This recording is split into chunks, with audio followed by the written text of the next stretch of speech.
गजपति जिला केन्दुघाटी रे tourist bus दुर्घटनाग्रस्त जणे मृत 12 जन आहत।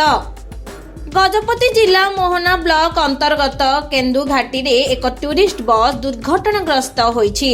उक्त दुर्घटना रे सरोजिनी बेहेरा नामनी जणे महिला मृत्युवरण करथिबा बेले 12 जन आहत होईछन्ते।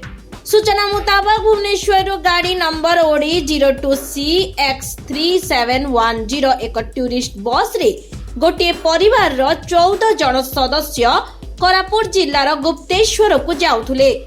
सकाळ समय रे केन्दुघाटी रे एक बुलाणिया रास्ता रे ओलटी पड़िथिला, जहा फल रे गाड़ी तळे चापी होई जणे मृत्युवरण करथिबा बेले 12 जन आहत होईछन्ते। मोहना थाना पुलिस घटनास्थल रे पहुंची थिला। आहत मानक उद्धार करी चिकित्सा निमंते मोहना स्थित गोष्ठी स्वास्थ्य केन्द्र रे भर्ती करिथिला।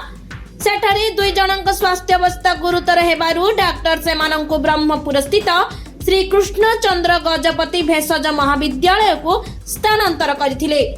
यात्री मानक कहिबा मुताबक गाड़ीटी द्रुत गति रे जाउथुला।